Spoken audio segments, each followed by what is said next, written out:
ಎಲ್ಲರಿಗೂ ಜೈ ಜಿನೇಂದ್ರ.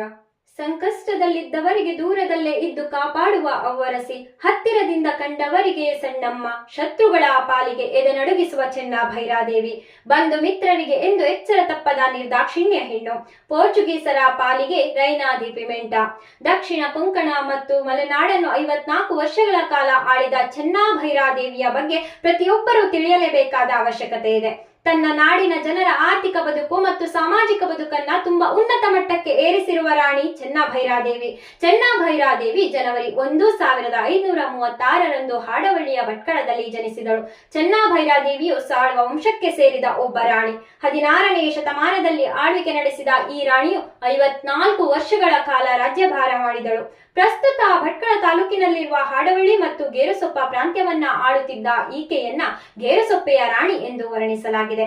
ಕರಾವಳಿ ಮತ್ತು ಮಲೆನಾಡಿನ ಪ್ರದೇಶದಲ್ಲಿ ವ್ಯಾಪಕವಾಗಿ ಬೆಳೆಯುತ್ತಿದ್ದ ಕಾಳುಮೆಣಸನ್ನ ಯುರೋಪಿಗೆ ರಫ್ತು ಮಾಡುತ್ತಿದ್ದ ಈಕೆಗೆ ಕಾಳುಮೆಣಸಿನ ರಾಣಿ ಎಂದು ಕರೆದರು. ಪೋರ್ಚುಗೀಸರು, ಕೆಳದಿ ಅರಸರು ಮತ್ತು ಬಿಜಾಪುರದ ಸುಲ್ತಾನರ ನಡುವಿನ ಯುದ್ಧಗಳನ್ನ ತನ್ನ ಜಾಣ್ಮೆಯಿಂದ ನಿರ್ವಹಿಸಿ ರಾಜ್ಯಭಾರ ನಡೆಸಿದಳು.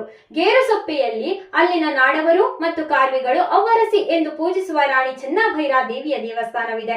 ಈಕೆಗೆ ಪೋರ್ಚುಗೀಸರು ರೈನಾ ದಿ ಪಿಮೆಂಟಾ ಎಂದು ಹೆಸರು ಕೊಟ್ಟಿದ್ದರು. ಶರಾವತಿಯ ಒಂದು ದಂಡೆಯಲ್ಲಿರುವ ಗ್ರಾಮವನ್ನ ಗೇರುಸೊಪ್ಪೆ ಎಂದು ಕರೆದರೆ ಮತ್ತೊಂದು ಬದಿಯ ಹಳ್ಳಿಯನ್ನ ನಗರ ಬಸ್ತಿಕೇರಿ ಎಂದು ಕರೆಯುತ್ತಿದ್ದರು. ಅಲ್ಲಿ ಜೈನರ ಬಸದಿಗಳು ಇರುವುದರಿಂದಲೇ ಅದು ಆ ಹೆಸರನ್ನ ಪಡೆಯಿತು. ನಗರೆಯನ್ನ ಆಳುತ್ತಿದ್ದರಿಂದ ಆಕೆಗೆ ನಗರೆಯ ರಾಣಿ ಎಂದು ಕರೆದರು.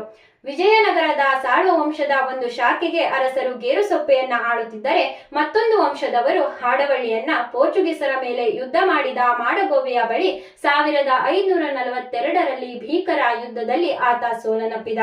ಬಳಿಕ ಆತನ ರಾಜಧಾನಿ ಭಟ್ಕಳವನ್ನ ಸುಟ್ಟು ಹಾಕಿದರು. ಆತನ ಪತ್ನಿ ಚೆನ್ನದೇವಿಯ ತಂಗಿಯೇ ಚೆನ್ನಭೈರಾದೇವಿ.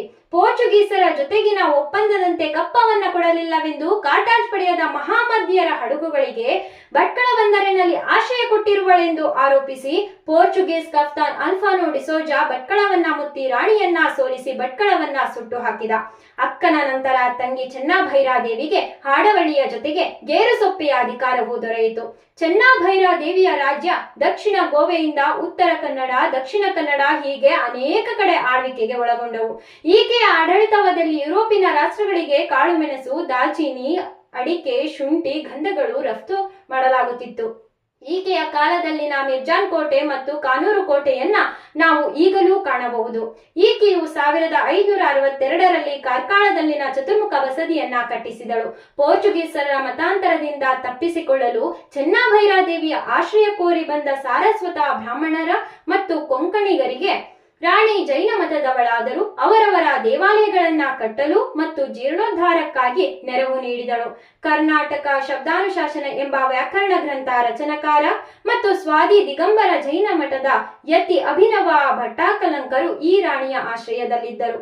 ತನಗೆ ಎದುರಾದ ಅನೇಕ ಬಗೆಯ ವೈರುಧ್ಯಗಳನ್ನ ಚಾಣಾಕ್ಷ ಮೈತ್ರಿಗಳ ಮೂಲಕ ದಿಟ್ಟತನದಿಂದ ನಿಭಾಯಿಸುತ್ತಾ ತನ್ನ ರಾಜಕೀಯ, ಸಾಂಸ್ಕೃತಿಕ ಮತ್ತು ಆರ್ಥಿಕ ಮೇಲುಗೈಯನ್ನ ಬಿಟ್ಟುಕೊಡದೆ 50 ವರ್ಷಗಳಿಗೂ ಹೆಚ್ಚು ಕಾಲ ತನ್ನ ರಾಜ್ಯವನ್ನ ಗಟ್ಟಿಯಾಗಿ ಹಿಡಿದಿಟ್ಟುಕೊಂಡು ಸಮರ್ಥವಾಗಿ ಆಳುವಲ್ಲಿ ಯಶಸ್ವಿಯಾಗಿದ್ದಳು.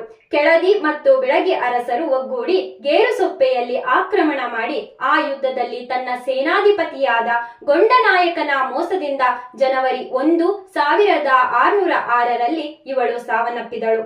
ರೈನಾ ದಿ ಪಿಮೆಂಟಾ ಅಂದರೆ ಕಾಳುಮೆಣಸಿನ ರಾಣಿ ಎಂದೇ ಪ್ರಸಿದ್ಧರಾದ ರಾಣಿ ಚೆನ್ನಭೈರಾದೇವಿಯ ಧೈರ್ಯ, ಸಾಮ್ರಾಜ್ಯ ನಿರ್ವಹಣೆ ಮತ್ತು ವ್ಯಾಪಾರ ಕೌಶಲ್ಯಗಳ ಸ್ಮರಣಾರ್ಥವಾಗಿ ಭಾರತ ಸರ್ಕಾರವು ರಾಣಿಯ ಸಾಹಸ ಗಾಥೆಯನ್ನ ಗೌರವಿಸುವ ಸಲುವಾಗಿ ಜಾರಿ ತಂದಿರುವ ಚೆನ್ನಭೈರಾದೇವಿಯ ಭಾವಚಿತ್ರವಿರುವ ಅಂಚೆ ಚೀಟಿಯನ್ನ ಗೌರವಾನ್ವಿತ ರಾಷ್ಟ್ರಪತಿಗಳಾದ ಶ್ರೀಮತಿ ದ್ರೌಪದಿ ಮುರ್ಮು ಅವರು ಅನಾವರಣಗೊಳಿಸಿದ್ದಾರೆ.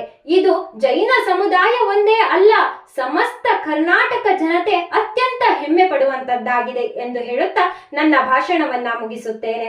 ಈ ಅವಕಾಶಕ್ಕಾಗಿ ಧನ್ಯವಾದಗಳು.